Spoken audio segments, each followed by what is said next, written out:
Petugas Dinas Sumber Daya Air Aliran Tengah melakukan pengecekan mesin pompa yang berada di stasiun rumah pompa Waduk Pluit Penjaringan, Jakarta Utara, Rabu siang. Mesin pompa juga dirawat berkala agar dalam keadaan baik saat dioperasikan untuk menyedot air Waduk Pluit menuju ke laut. Terdapat 10 unit mesin pompa di rumah pompa Waduk Pluit. Ke-10 mesin pompa akan dioperasikan bergantian apabila Waduk Pluit seluas 80 hektar tersebut mengalami peningkatan debit air hingga permukaan air Waduk Pluit mencapai level aman minus 190 hingga minus 200. Pluit itu udah siap siaga, walaupun musim panas, musim kemarau, apalagi musim hujan. Jadi kita udah siap siaga. Hanya emang ada perawatan berkala yang perlu dilakukan. Itu setiap tahun kita lakukan perawatan berkala. Untuk kondisi mesin pompanya seperti apa? Untuk kondisi mesin pompanya bagus, bisa operasi. Ada berapa mesin pompa? Mesin pompanya di sini ada 10 unit. Tidak hanya menyiagakan mesin pompa, sejumlah alat berat Dinas Sumber Daya Air juga dikerahkan untuk menormalisasi waduk agar dapat menampung volume air dari hujan dan air kiriman dari sejumlah kali yang bermuara di Waduk Pluit. Selain itu, ratusan pasukan biru juga disiagakan dan akan dikerahkan ke sejumlah titik yang menjadi lokasi rawan banjir di ibu kota. Hairul Insan, JAK TV. Salam jumpa di program Suara Jakarta di edisi hari Jumat tanggal 15 November 2019. Senang sekali saya Sela Wangkar kembali bersama Anda dalam 1 jam ke depan. Dan menghadapi musim penghujan, mungkin di antara Anda warga Jakarta sudah mulai mengalami hujan turun. Dan kemudian setiap musim penghujan kemudian kembali dibayangi dengan ancaman banjir di sejumlah titik di kota Jakarta.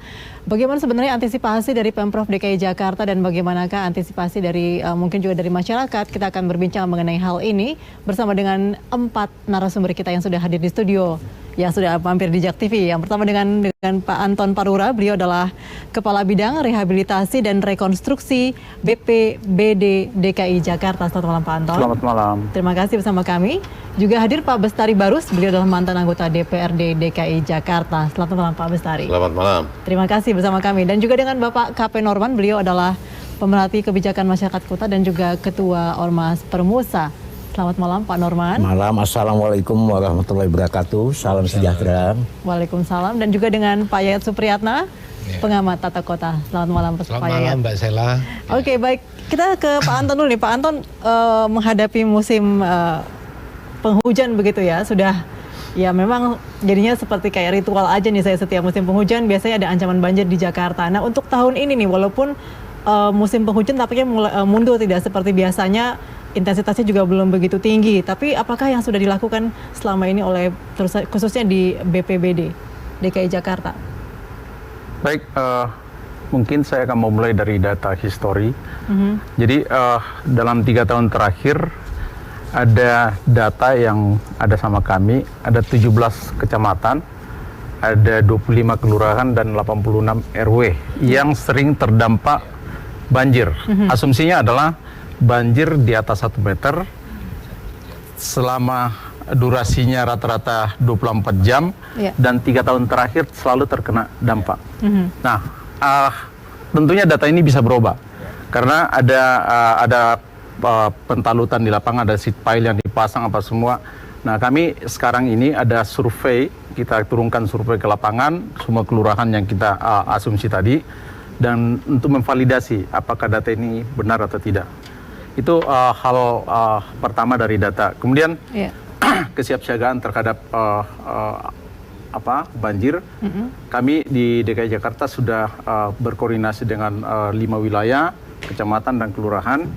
Kemudian di setiap wilayah sudah melakukan apel kesiagaan terhadap banjir, kemudian mendirikan posko-posko di kelurahan maupun di wali kota, dan mengecek semua peralatan-peralatan yang sudah disiapkan seperti kayak perahu karet, kemudian posko-posko yang akan tenda yang akan disiapkan. Kemudian logistik juga akan dipersiapkan menuju mendekati daerah yang rawan kena banjir. Untuk persiapan itu berarti sudah siap menghadapi banjir Pak ya? Tapi kalau untuk antisipasinya mungkin? Ya seperti itu. Kemudian untuk hal seperti itu lagi, kita juga mengecek semua pompa yang ada. Ada 489 pompa stasioner yang ada di Provinsi DKI Jakarta yang menyebar di seluruh 5 wilayah Provinsi DKI Jakarta. Kemudian ada 133 pompa yang mobile. Yang misalnya ada banjir lokal bisa dipompa untuk menyelesaikan masalah dengan cepat. Iya. Kemudian kita juga distribusi pegawai yang pasukan biru itu sudah disiapkan di setiap kelurahan, ada 70 orang siap untuk membantu dalam hal penanganan banjir. Oke, kalau untuk rekonstruksi mungkin seperti normalisasi sungai, seperti itu tidak ada lagi dilakukan? Sebenarnya dari dalam tahun ini 2019 sudah dilakukan juga pengurukan waduk-waduk yang sudah ada di Provinsi DKI Jakarta. Kemudian beberapa sungai yang aliran-aliran sungai yang terkena sedimentasi itu kita lakukan pengurukan dan itu sudah dilakukan. Oke, Pak Bestari nih ya. Pak Bestari sudah mengamati apa yang disampaikan oleh Pak Anton. Apakah ini cukup Pak dilakukan? Mengingat memang tampaknya tadi disampaikan Pak Anton sepertinya belum menggambarkan semua begitu ya. Tapi apakah langkah-langkah ini masih dirasa kurang, Pak? Ya, bahwa memang tadi disebutkan musim hujan ini kan rutin ya. Setiap tahun itu dia datang di penghujung tahun sampai di awal tahun. Dan salah satu yang juga menjadi kalau boleh saya bilang ketidakberhasilan dari pemerintah daerah ini memang juga disebabkan oleh lambannya pembebasan daripada lahan trase yang ada di sepanjang Ciliwung Cisadane. Iya. Sebetulnya pemerintah pusat itu ingin bekerja lebih cepat. Namun banyak faktor yang menyebabkan akhirnya daerah aliran sungai itu tidak dapat dinaturalisasi lah. Kalau kita pakai pinjam istilah naturalisasi dikarenakan kesulitannya pemerintah pusat juga untuk memasukkan alat berat ke sana karena trasenya itu terisi oleh banyak pemukiman masyarakat yang sudah memang diplot itu hijau ya. Ya. Namun hijau ini kan menjadi kewajiban Pemda DKI untuk melakukan pembebasan lahan. Sehingga masyarakat itu dapat segera bergeser ke tempat lain dan ada harapan bahwa bisa sampai jutaan kubik air yang mengalir di situ menjadi lebih terkendali. Ditimbang sekarang ini mau ngerok aja pun nggak bisa masuk gitu. Jadi kalau dikatakan ada satu berita menyatakan bahwa kalaulah Kementerian PUPR tidak mampu menangani sungai, serahkan kepada DKI pada hari ini nggak bisa gitu.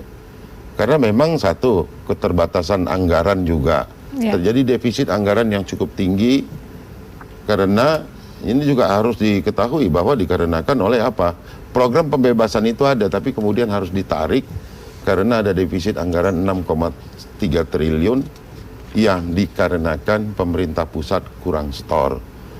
Kalaupun itu ada, tetap juga menjadi kendala bahwa pembebasan lahan itu tidak semudah membalik telapak tangan karena warisnya pun itu agak jarang yang kompak gitu sehingga terjadilah perlambatan. Dulu pernah kami usulkan sebetulnya Ciliwung Cisadane itu seharusnya ada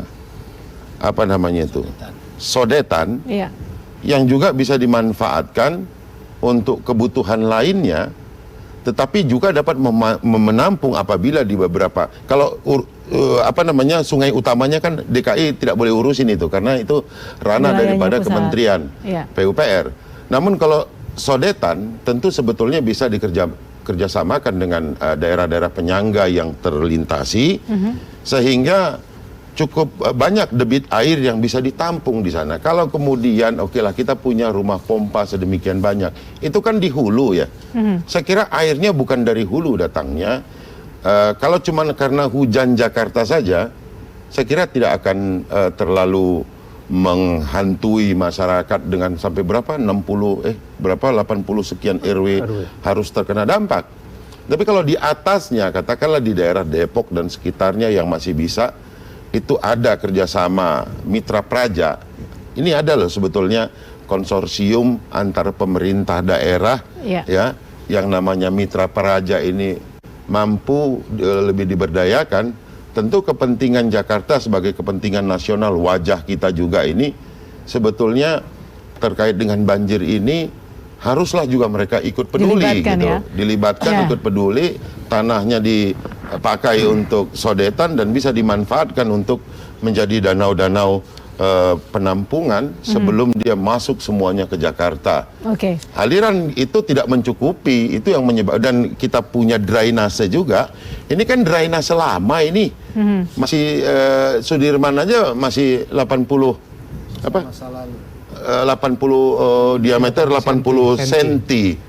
Jalan sebesar itu, kemudian juga audit terhadap kewajiban gedung-gedung juga ini terhadap penampungan air itu, apa namanya istilahnya itu Pak yang disebut itu juga tidak juga pernah dimunculkan ke publik. Sebetulnya mereka sudah belum memberikan kompensasi terhadap kolam-kolam retensi itu untuk kemudian bisa diperhitungkan berapa juta kubik yang bisa ditampung sebelum dia luber ke tengah masyarakat. Saya kira persoalan drainase menjadi sangat penting, dan juga mungkin satu hal yang saya sebutkan tadi, hulunya juga diperhatikan agar tidak semuanya masuk ke Jakarta secara bersamaan dari dua sungai ini. Ini agak berat memang untuk dilakukan gitu. Saya kira itu. Ya, mungkin juga pernah diperbincangkan juga di ruangan ini begitu ya, dengan antar pemerintah sekitar Jakarta dibahas juga. Tapi tampaknya memang belum ada nih ujungnya kemana. Dan apa yang disampaikan Mbak Bestari juga saya teringat di tahun 2013 ketika banjir besar Jakarta, banyak tadi ya usulan-usulan mengenai sodetan segala macam tampaknya belum terlaksana. Kita akan bahas nanti di bagian berikutnya. Tetaplah bersama kami pemirsa di JAK TV.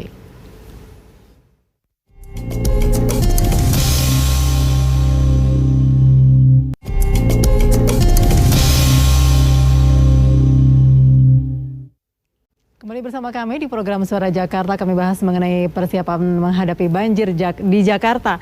Baik, kita ke Pak Norman. Pak Norman, tadi sudah disampaikan Pak Bestari bahwa sebetulnya sudah banyak program-program yang sudah direncanakan, namun tampaknya setelah berjalan sekian tahun ketika banjir tidak lagi terjadi secara masif begitu, itu tampaknya hanya sekedar rencana saja, tidak dilaksanakan. Iya, gini Mbak, kalau yang kayak gini ini lagu lama sih sebenarnya. Ya. Tidak ada kemauan politik, kemauan sungguh-sungguh menolong rakyat Jakarta. Bayangkan, orang Jakarta itu kalau bicara banjir tuh momok.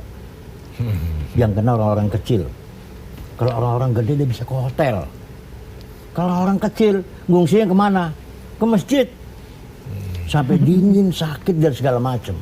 Nah, saya ingat ya, waktu Pak Jokowi jadi gubernur DKI pertama kali, itu dia pertama kali diperhatikan banjir, turun langsung ke bawah, ya bahkan dia datang nego ke Depok, nego ke Bogor. Nah itu yang hasilnya masuk ke Ahok berkurang, banjirnya berkurang dari titik sekian puluh titik menjadi sekian banyak titik, tidak seperti itu, dan cepat kering. Begitu banjir 1 jam kering. Kalau ini tidak. Begitu banjir 24 jam. Itu data tahun kapan tuh Pak? Yang 24 jam itu tahun lalu? Sekarang ini. Nah, saya berharap Pemda ini kan anggarannya gede. Ya, dari apalagi Pak Jokowi udah jadi presiden nih. Sangat konsen ya kalau masalah Jakarta sebagai ibu kota negara. Ya, ini yang paling utama sekali. Ya. Saya nggak tahu bagaimana, ada nggak koordinasi itu. Karena yang kita tolong ini adalah rakyat Jakarta. Baik. Ya, mungkin Pak ya tadi ya berkaitan dengan koordinasi, dan bisa menyambung dari Pak Bestari tadi bahwa memang kita perlu bekerjasama dengan pemerintah daerah di sekitar Jakarta. Tapi begini, saya ingin ke apa yang dibungkakan oleh Pak Anton. Kelihatannya DKI tahun ini fokus pada evakuasi di 86 RW di 17 kecamatan sama di 25 kelurahan. Karena titik itu yang dianggap punya titik paling rawan. Kalau banjir di Jakarta, pasti itu yang akan disorot. Nah, jadi persoalan paling mendasar adalah bahwa ada 86 RW di Jakarta ini yang punya potensi terkena banjir. Arti ini memang sesuatu yang given dan mungkin tidak tahu apa solusinya. Yang kedua, Given tuh berat sekali, Pak, ya. kedua dulu ada sinergi upaya misalnya di sepanjang Ciliwung tadi saya menambahkan. Ketika ada program normalisasi, ada program rumah susun sewa. Nah sekarang kan tahun ini sepertinya tidak ada rumah susun sewa yang dibangun. Jadi misalnya di 86 RW tersebut, jika titik itu memang given tidak bisa diatasi, ada nggak program relokasi misalnya untuk dipindahkan? Karena faktor genangan di sana atau banjir di sana, ada faktor geografisnya, faktor bencananya. Jadi ada titik di Jakarta yang sulit dihilangkan. Nah yang kedua, saya sepakat bahwa persoalan di Jakartanya dulu yang kita ingin sorot. Kedua, misalnya persoalan potensi genangan. Kalau dulu fokus pada penanganan pompa, ada sekian ratus pompa. Jadi seharusnya sekarang ini kan pada saat bukan musim hujan dilakukan pengurukan. Pengurukan sudah dilakukan. Tapi saya melihat ada yang stasioner, sana ada yang satu lagi pompa yang mobile. Ya. Nah, kalau pompa yang mobile, kalau di zaman yang dulu itu dikatakan ketika terjadi genangan, SOP-nya 1 jam harus kering. Nah, ini kan menarik ya kan? Jadi harus ada indikator bahwa titik-titik genangan di jalan-jalan itu yang harus dipush dengan pompa yang mobile itu, bahwa ada SOP 1 jam harus kering. Itu kan menarik ya. Nah, ini ada nggak nanti dijalankan? Nah, ketiga, kesiapan pompa menjelang musim hujan. Saya ingat misalnya di Duku Atas, ketika hujan turun mati. Nah ini juga pengecekan, jadi semua instalasi dicek habis-habisan itu. Nah ini yang juga menarik gini, tadi menyambung Pak Bastari. Sekarang ini di bawah jalan kolong tol sepanjang banyak banjir, ini ada lebih kurang 13 kolam retensi yang sekarang saya belum tahu jadi dikerjakan tidak. Karena kita ketahui sepanjang jalan Ahmad Yani itu di bawah itu adalah wilayah yang paling rentan terkait ada potensi genangan. Nah ini Cawang di Cawang Cawang itu kan harus ada kolam-kolam retensi, dan kita harus akui bahwa untuk membuat kolam retensi pembebasan itu adalah hantu yang paling berat di Jakarta ini. Nah baru menarik tentang persoalan kerjasama ini. Waktu Pak Anies menjadi gubernur, dia sempat datang ke Bogor, melihat Katulampa dan sebagainya. Nah Bogor itu sebetulnya sudah siap untuk membuat kolam retensi, memperbaiki situ dan sebagainya. Tetapi semua kebijakan tersebut sangat ditentukan oleh DKI. Jadi dari seluruh daerah wilayah Jakarta yang akan mendapatkan hibah bantuan, yang dapat tuh hanya 3 sekarang itu. Yang lainnya nggak dapat. Jadi banyak daerah-daerah seperti Bogor mengatakan kami punya mempersiapkan beberapa wilayah untuk retensi kolam untuk membuat inilah. Tapi ternyata dalam prakteknya semua instrumen yang dibuat di dalamnya kalau tidak di posisi dari DKI ya mungkin agak susah. Jadi ibaratnya masih nggak nyambung kebijakan yang ada di daerah sama yang dibuat oleh DKI. Kerjasamanya belum klop. Ya mungkin masalah detail engineering desainnya, masalah lahannya, juga masalah anggarannya Pak. Nah ini kan persoalan-persoalan yang mendasar. Tapi kalau diniatin sih nggak ada masalah. Ini catatan-catatan yang kemarin lah untuk kita sama-sama perbaiki. Saya kira begini ya. Adalah sangat, jangan dibilang bodoh lah kali ya.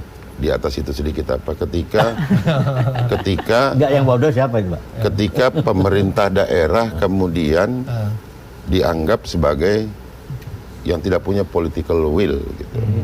Tidak mungkin itu. Karena apa? Setiap dia membelanjakan sesuatu yang tidak sempurna, kemudian terjadi silva tinggi, itu sudah langsung dinilai publik, Anda nggak bisa kerja.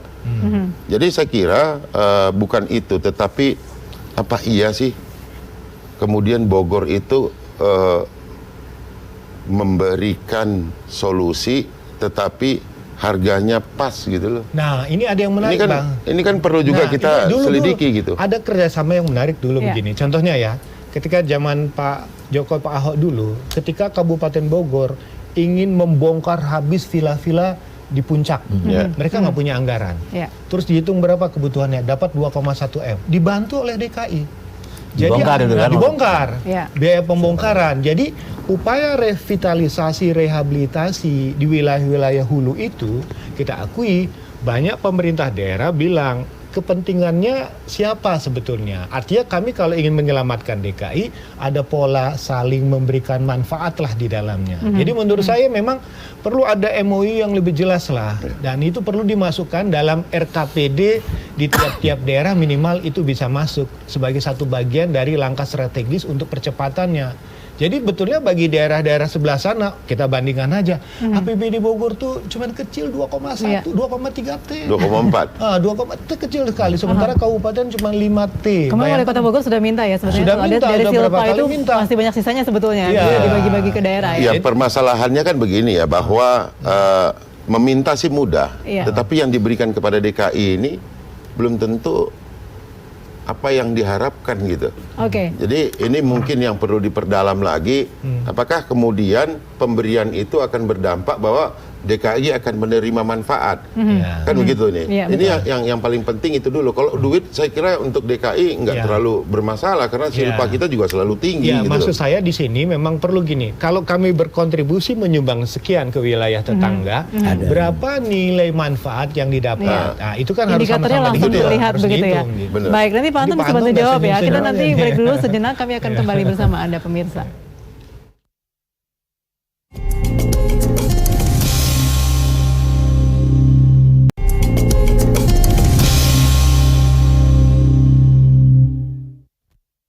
Terima kasih masih bersama kami di Suara Jakarta. Baik, Pak Anton langsung saja nih Pak. Tadi sudah banyak pertanyaan nih dari 3 narasumber yang lain ya berkaitan dengan terutama tadi ada kerjasama dengan pihak lain. Apakah dalam hal ini BPBD sudah berkomunikasi juga dengan tetangga sebelah?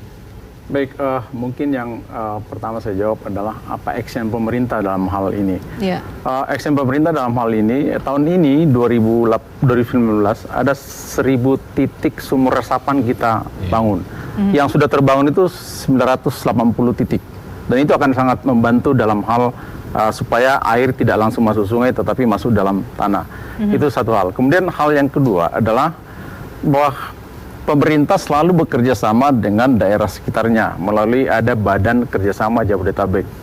Nah, sebenarnya pemerintah sudah menawarkan hal-hal yang namanya revitalisasi situ-situ yang ada di seputaran Jabodetabek, khususnya di Depok, Tangsel, Bekasi, dan Kabupaten Bogor. Persoalan yang terjadi dalam hal situ-situ atau waduk itu adalah ternyata bukan kewenangan pemerintah setempat, itu kewenangan ada di pemerintah pusat. Sehingga pemerintah DKI tidak bisa membantu dalam hal ini karena asetnya bukan pemerintah setempat. Itu persoalan satu. Kedua, saya sangat yakin kalau sekarang dalam pembangunan Waduk Ciawi dan Waduk Sukamahi, kalau itu selesai dan targetnya yang saya dapat informasi 2020 selesai, itu akan sangat membantu pemerintah Provinsi DKI dalam mengendalikan banjir di Provinsi DKI Jakarta. Karena terus terang aja banjir di DKI Jakarta lebih banyak adalah banjir kiriman. Tetapi menurut Pak Anton, berapa persen coba untuk tahun ini analisa Bung tentang banjir ini berkurangnya berapa persen? Sebenarnya kalau kita atau makin nambah gitu? Sebenarnya kalau kita bicara berapa persen agak susah karena tahun kan ini bisa diprediksi dia tahun bikin ini aja bikin Pak, ini. tahun ini aja Pak, durasi musim kemaraunya panjang. Dan biasanya kalau durasi musim kemarau itu panjang, musim hujannya juga pasti debit airnya pasti besar. Itu biasanya seperti itu. Itu perkiraan BMKG. Makanya kita akan betul-betul harus siap dalam menghadapi ini gitu. Kita pun sudah melakukan sosialisasi ke masyarakat melalui bagaimana menghadapi banjir, bagaimana sebelum banjir dan saat banjir dan setelah banjir. Sebelum banjir itu kita sudah dilakukan kerja bakti grebek sampah gitu. Jadi sampah-sampah yang ada di drainase itu kita angkat semua oleh wilayah-wilayah setempat. Artinya masih ragu ya, berapa persennya masih ragu agak ya? susah karena tergantung debit air Pak. Itu sangat tergantung debit Satu lagi air. yang mungkin saya agak punya catatan tentang 1000 sumber resapan. Perlu hati-hati di Jakarta ini karena ada kondisi tanahnya tanah jenuh. Tanah jenuh. Tanah jenuh. Jenuh itu air itu udah nggak bisa masuk lagi. Nah itu yang seperti wilayah Jakarta Utara. Betul Pak. Itu udah kondisi tanah jenuhnya. Jadi dia tidak efektif dengan sumber resapan. Nolak dia ya? Ya udah nolak. Artinya udah nggak bisa ngeresap. Sebaran sumber resapan itu adanya di wilayah selatan. Timur, selatan, barat. Sebagian besar. Dan ada di pusat. Ada pusat. Saya sependapat kalau kita memilah karena kan sebetulnya wilayah zona hujan Jakarta itu ada utara dengan selatan. Utara memang akan lebih rendah, selatan itu itu lebih tinggi intensitas curah hujannya. Jadi menurut saya memang akan lebih efektif kalau sumber resapan itu diperbanyak pada wilayah resapan air di wilayah selatan dan sekitarnya. Mungkin saya tambahin sedikit. Jadi sebenarnya kalau kita lihat dari sisi dampak terhadap banjir, memang banjir itu akan ada gitu. Tapi kita sudah punya alat untuk memberitahukan masyarakat bahwa itu banjir akan datang misalnya 9 jam. Misalnya Siaga 1 di Katulampa. Itu 9 jam baru sampai di Jakarta. Jadi kita sudah punya ada namanya SMS Blast, ada juga yang namanya announcement melalui disaster warning system. Gini. Ada satu hal juga yang seharusnya menjadi informasi publik yang disediakan oleh Pemprov DKI. Gini loh, tahun lalu bisa nggak diukur sebetulnya debit air yang masuk Jakarta itu dari dia kiriman dan hujan itu berapa dan dampaknya apa pada waktu itu menjadi bahan evaluasi sehingga pada hari ini antisipasi itu dapat kemudian dilakukan dengan mengindahkan hal-hal yang kemarin itu muncul. Ini kan belum ada nih, saya sarankan kita semua itu aktif memberikan. Ya, kalau sekarang ini kan, wah ini mungkin di zaman yang kemarin dibilang Pak Norman adalah ketika itu debitnya kecil sehingga sama aja kalau hujan sama aja. Saya Tapi kira beda, sungguh-sungguh dilaksanakan masalah penanganan hujan. Kan ini kemungkinan gitu kan, Bapak juga nggak bisa memberikan kemudian angka tepat berapa debit hujan, berapa juta kubik yang masuk pada tahun itu dan berapa juta kubik pada tahun ini. Nah ini harus menjadi kajian daripada dinas terkait di DKI Jakarta supaya memahami ini ada musim di sana es lagi mencair, kira-kira ini akan begini jadinya ini. Maka ada satu antisipasi yang dirancang khusus untuk mengantisipasi yang akan datang. Di wilayah mana harus kita blok air ini sehingga rekayasa itu nanti bisa dilakukan berdasarkan data yang ada. Mungkin ini yang masyarakat juga harus tahu. Bahkan early warning-nya pun harus dibangun. Kenapa? Jangan kemudian adanya pemerintah di DKI Jakarta ini yang menangani banjir, tetapi early warning-nya tidak diberikan. Kalau early warning itu by data itu kemudian bisa dikelola dengan baik, maka masyarakat di 80 berapa tadi? 86 RW itu berhak untuk mereka diberitahu secara dini. Hati-hati karena kami masih melihat bahwa ada potensi yang seperti ini berdasarkan data yang lalu, sosialisasikan melalui lurah, ini akan begini nantinya. Itu loh. Saya kira ini menjadi penting sehingga tidak melulu yang namanya dinas dan BPBD itu menanggulangi bencana, mengantisipasinya yang paling penting menurut saya. Karena masyarakat itu dia berpikir sederhana, udahlah lu banyak di situ, bantu dong kami supaya kami selamat dari problem ini. Kalau bagaimana bekerjanya mah bukan urusan gua itu cuma bayar pajak, lu kelola dengan baik. Kan itu aja nih. Jadi ini yang mesti menjadi bahan pemikiran ke depan. Dan apa solusinya untuk rakyat kecil? Kalau korbannya banjir seperti ini, solusinya apa? Ya, kalau Pemda itu memberikan apa? Nah, SOP-nya juga menyambung Pak Norman, SOP-nya juga mesti dibangun. Sudahlah, ini apapun ceritakan yang banjir ini kena dampak ini kan masyarakat kita. Ya sampai banjirnya selesai ya ini harus disupport. Mau nggak mau karena apa? Ada keterlambatan pembangunan rumah susun yang sedianya untuk relokasi daripada saudara-saudara kita yang di wilayah itu di 2 tahun anggaran ini belum tercapai maksimal sebagaimana diisyaratkan di dalam RPJMD. Sehingga hal ini pun harus pula menjadi perhatian daripada gubernur dan seluruh jajarannya untuk kemudian lebih cermat di dalam merencanakan program-program kerja karena satu bidang dengan bidang lain itu saling terkaitan. Pastinya Saya gini loh, kalau 86 RW yang tadi terindikasi bahwa ini akan mengalami banjir kembali, kalau saya sebetulnya nggak terlalu ini ya. Seandainya ada 86 tower rumah susun selesai dan mereka nggak mau pindah, ya udahlah itu memang rindu dengan banjir. Tapi kan ini kan bukan itu. Ini kan karena kegagalan kita menyediakan tempat sebagaimana sudah dicita-citakan di dalam RPJMD, maka lakukanlah percepatan. Apakah dengan melibatkan berbagai komponen usaha dari BUMD kita, atau dengan kontrak kontrak jangka panjang dengan para pengembang, silakan saja. Yang paling penting terjadi adalah bagaimana merelokasi, karena janganlah kita bicara konsep-konsep harus dibuat ini gorong-gorong. Bagaimana caranya orang di dalam situ ada semua warga bermukim. Nah, ini hal-hal seperti ini yang saya kira nanti yang BPBD bisa menyarankan. Saya kira itu. Jadi prinsipnya begini saja. Kalau masyarakat sudah direlokasi, bahkan nanti dia berharap, yuk ini lagi musim banjir, kayaknya kita bisa berenang-berenang di tempat kita yang lama, walaupun kami sudah saya malah mau nyewakan perahu karet. Nah, itu dia. Boleh kan? Boleh nggak tuh? Boleh. Kalau banjir besok, Ya, saya mau menyewakan perahu karet. Baik, kita masih akan berbincang mengenai hal ini. Bagian berikutnya tetaplah bersama kami pemirsa. Kami akan rehat sejenak.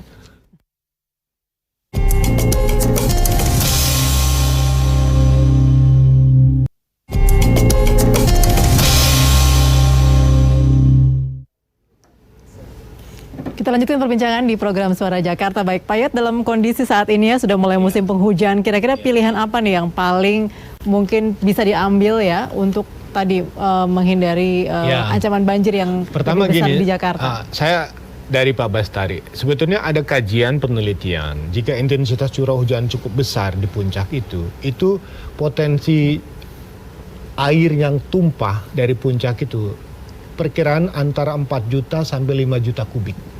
Itu yang akan turun melimpah pada saat puncak-puncak yang musim penghujan. Nah, ini pertanyaannya, mau ditahan di mana? Digelontorkan. Jadi ibaratnya normalisasi itu memang ibaratnya menggelontorkan air untuk kita buang ke sana. Kita tidak punya sistem penahan dan penyimpan. Nah, yang kedua yang menarik ini, jika ketika 5 juta kubik air itu tumpah dan di Jakarta juga sedang hujan dan laut pasang, selesai sudah.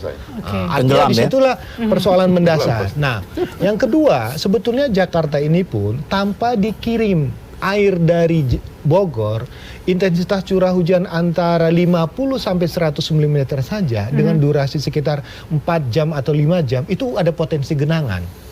Itu sebetulnya menunjukkan bahwa tata drainase kita memang tadi katakan Mbak Bestari sudah punya persoalan besar, apalagi dengan tumbuh kembangnya dan kepadatan yang demikian tinggi. Jadi kalau sekarang dengan kondisi lebih dari 90% wilayah Jakarta sudah wilayah terbangun, itu run off air tuh ya begitu turun, begitulah semuanya.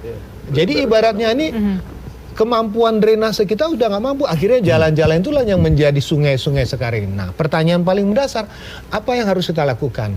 Biasanya paling penting adalah belajar ilmu cuaca. Nah, sekarang pertanyaannya, BMKG itu udah canggih. Dia hitung pada jam berapa, titik berapa hujan turun, itu ada datanya. Ibaratnya ilmu langit yang udah canggih, ilmu buminya belum. Itu saya pernah dengan BMKG teman-teman ngitung pada hari keberapa, puncak jam berapa lama hujan akan turun, itu bisa mereka hitung. Pertanyaannya, apakah semua informasi itu dimanfaatkan nggak di bawah? Artinya wilayah-wilayah di mana dia akan turun hujan, berapa lama durasinya, itulah yang sebetulnya yang harusnya diinformasikan. Jadi sebetulnya kalau ditanyakan sama teman-teman BMKG, Pak, ilmu langitnya itu sudah levelnya sudah tinggi. Tapi bagaimana informasi yang besar ini bisa diantisipasi di wilayah-wilayah itu. Jadi ibaratnya ada persoalan informasi yang baik kalau tidak dimanfaatkan, tidak dioptimalkan, tidak dijalankan, ya tetap hasilnya tidak memberikan perubahan gitu. Oke, mungkin Pak Anton sudah ada di dalam early warning tersebut bekerja sama dengan BMKG. Tadi kan ada SMS blast seperti itu, termasuk bagian dalam hal itu, bukan hanya sekedar 9 jam lagi air akan tumpah di Jakarta begitu. Baik, sebenarnya kami di DKI Jakarta punya connect antara ramalan cuaca di BMKG dengan control room kita. Jadi apa yang tampil di BMKG itu ada tampil juga di BPBD. Ada. Jadi kita tahu bahwa DKI Jakarta itu kan hujan gitu. Jadi kita sangat tahu, tapi secara debit kita belum terlalu masuk dalam hal itu gitu. Nah, kemudian yang persoalan juga salah satu terkait dengan banjir kiriman adalah sampah.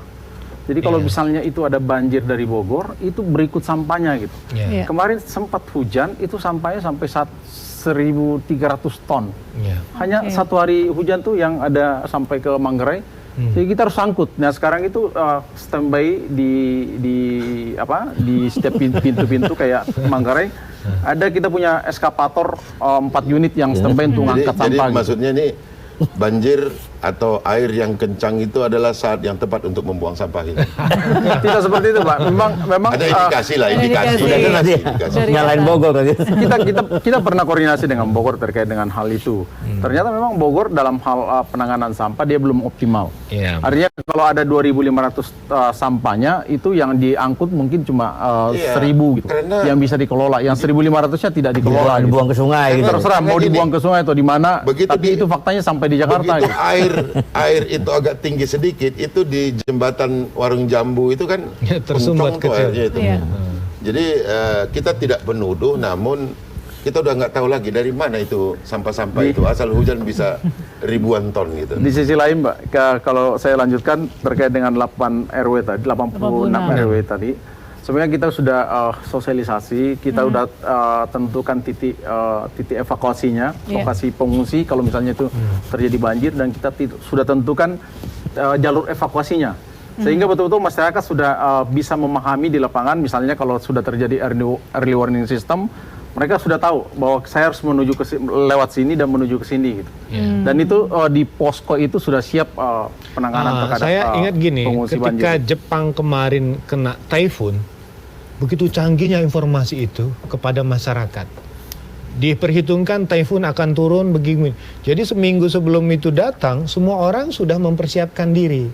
Nah, sekarang kan pertanyaannya bagaimana Badan Penanggulangan Bencana itu mendapatkan informasi dari BMKG, dan informasi ini diolah untuk membentuk perilaku perubahan.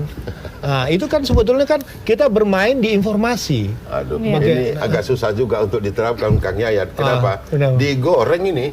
Begitu dibilang ini tanggal sekian kita akan ada ini, wah. Iya, ini maksud digoreng. saya kan Jadi gini, kita pernah belajar banjir 2002. Saya dapat data banyak bahwa di puncak kemungkinan potensi hujannya agak besar.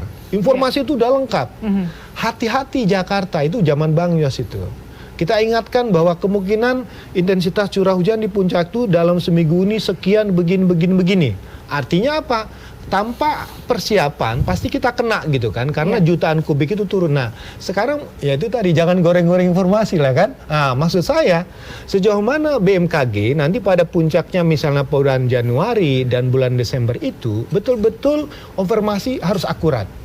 Karena betul-betul kalau informasi itu akurat dan bisa dipertanggungjawabkan, menggerakkan orang pun juga mudah. ya seminimal mungkin itu ada informasi yang disampaikan kepada masyarakat supaya dia bisa lebih siap lebih awal untuk ya itu cuman yang bisa dilakukan. Contohnya apa mungkin? Ada Bisa aplikasinya dilakukan loh, dari ada SMS aplikasinya, aplikasi dari BMKG. Iya, memang sudah ada. Sudah ada Iya. untuk menginformasikan tentang cuaca gitu. Iya, mungkin sudah diolah oleh BPBD dalam Kalau hal ini dalam informasi seperti SMS itu, Blast. ya ada SMS Blast, kemudian kita juga buka call center 112, artinya call center ini bisa dihubungi kapanpun dan siapapun, dan lokasinya kita tahu, dan pasti kita akan koordinasikan kepada petugas yang paling terdekat sehingga respon time-nya lebih singkat gitu. Iya. Jadi hal-hal seperti ini kita sudah antisipasi gitu.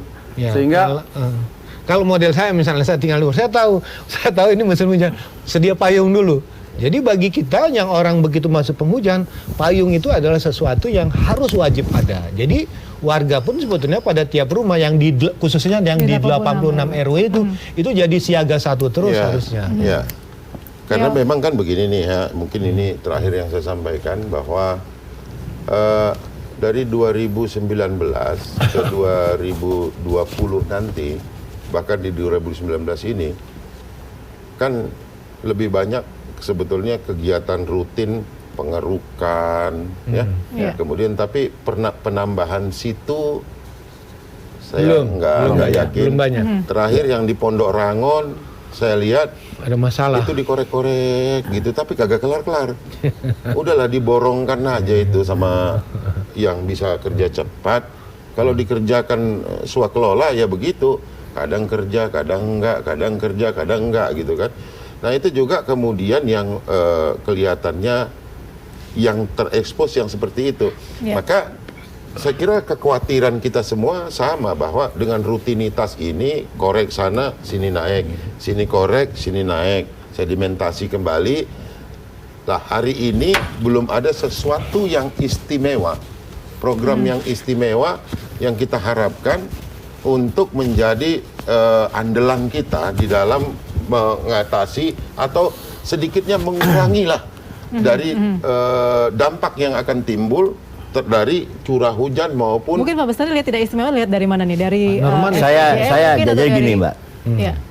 Jadi apapun mau dikoreksi ini segala macam Iya. tetap aja rakyat kena banjir. Yang kami inginkan tuh rakyat itu bagaimana kami tidak bisa kena banjir lagi. Itu yang kami minta. Kami warga Jakarta, kami bayar pajak.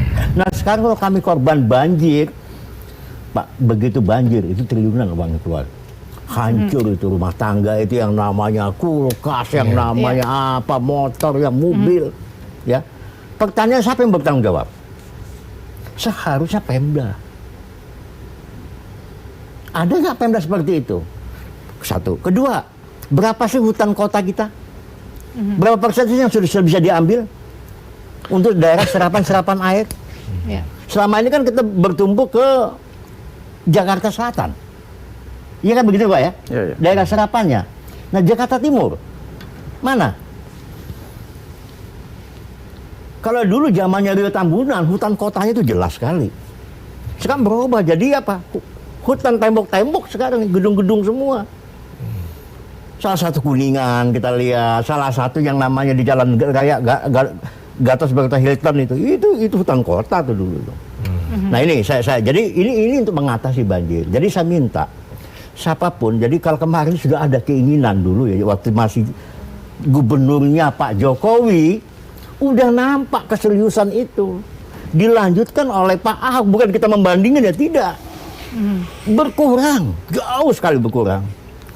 Begitu yang baru ini malakama untuk kita semua. Ya kan, biasanya kalau banjir 1 jam kering.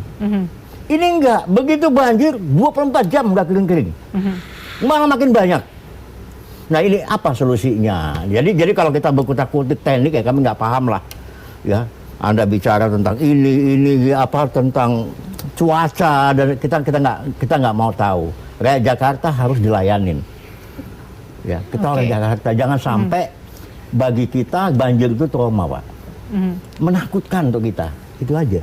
Mungkin Pak Yat bisa lihat dari di DPR itu sedang dibahas anggaran begitu ya. Memang tidak tampak tadi yang dilihat. potong gede. Pembebasan Begini, lahan. ini kan persoalan paling mendasar dari kita ketika persoalan penanganan banjir seperti untuk sodetan. Itu kan sebetulnya bisa mengurangi volume besaran air di Kali Ciliwung untuk bisa. Tapi pertanyaannya kan, ini gugatannya kan panjang karena ada persoalan hukum sampai sekarang nggak pernah selesai. Jadi perlu kelihatannya ada dialog lah. Apa sih yang sebetulnya menjadi persoalan di dalamnya sehingga solusi hukum bisa diselesaikan, solusi teknisnya bisa dituntaskan.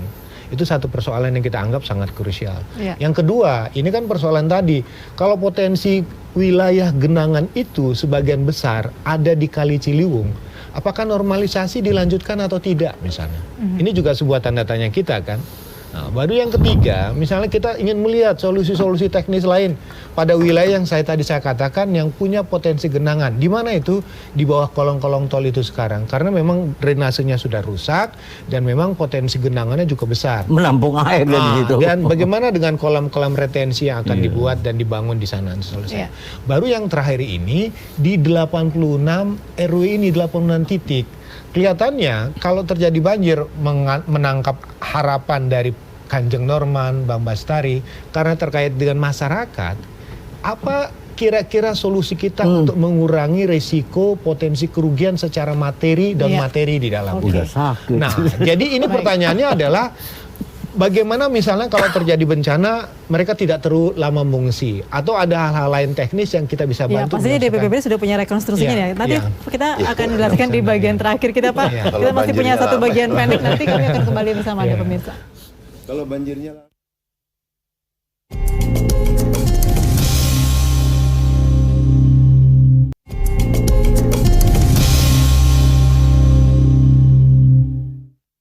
Ya, sampai di bagian akhir perbincangan kita malam hari ini. Baik, mungkin ini memang ranahnya Pak Anton ya untuk rehabilitasi dan juga rekonstruksi menghadapi banjir ini. Sudah ada rekonstruksi kira-kira seperti apa untuk tadi ya mengurangi dampak banjir tadi Pak Nurman sebutkan yang jumlahnya juga tidak sedikit.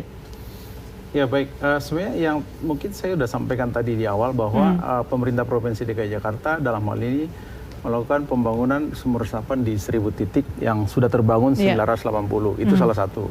Nah, terkait dengan banjir, sebenarnya persoalan banjir ini kan persoalan klasik juga karena yang paling banyak terdampak banjir adalah orang yang di bantaran kali. Sehingga padahal di bantaran kali itu sebenarnya ada pelanggaran tata ruang sebenarnya kalau kita mau jujur di situ gitu. Jadi kita betul-betul dalam hal ini kita butuhkan kerjasama warga dengan pemerintah dalam hal ini biar kayak bantaran kali itu menjadi normal kembali gitu. Nah ini penting. Tapi untuk namanya penggusuran kan itu tidak elok, mudah ya. Tidak mudah gitu. Nah hal itu memang tahun ini masih belum dilaksanakan oleh pemerintah Provinsi DKI Jakarta. Kemudian terkait dengan kerugian daripada materi gitu. Sebenarnya orang yang terdampak banjir ini orangnya itu aja gitu.